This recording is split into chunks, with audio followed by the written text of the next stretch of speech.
Alright guys, I Gary ya daripada GCM Motor guys. Hari ni kita nak review Yamaha R25 version 2 tahun 2020 dengan harga kita nak offer 11,800 siap potong nama cash. Kalau buat loan kredit minimum deposit kosong, bulanan 200 lebih 7 tahun, 300 lebih 5 tahun. Okey, kalau ada credit card limit kalau cukup boleh bayar guna credit card. Lepas tu buat installment dengan bank atau 5 tahun EPP zero interest. Boleh PM kita untuk dia punya TNC.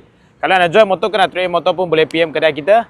Kita boleh uruskan lah. Kalau nak hantaran seluruh Malaysia termasuk Sabah Sarawak pun boleh diuruskan. Ok, so ada percuma warranty setahun lagi bagi korang. Kalau minat boleh PM kita. Kita tengok apa yang siap dengan motor ni. Warna GP bro. GP punya biru. Ring light design punya side mirror. Alright, US default. Untuk itu memang US default lah. Single disc brake depan. Pakai size tayar 110, 70, 17. Pakai Diabio Rosso 3 punya tayar Pederi. Masih ada bunga around 30 ke 40%. Reverse CNC adjustable. Handle grade CNC. Okay, steer barrier hose pun dah tukar. Okay, steer barrier hose nampak. Hose depan belakang dah steer barrier hose. 2 silinder engine R25.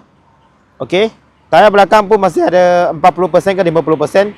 Satu size 140 70 17. Okay, belakang dia dah tukar echo yang kecil, undertier dah tukar.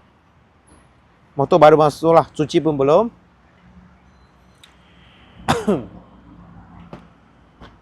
Mileage 42,000 guys. Okay, kita start bagi korang dengar.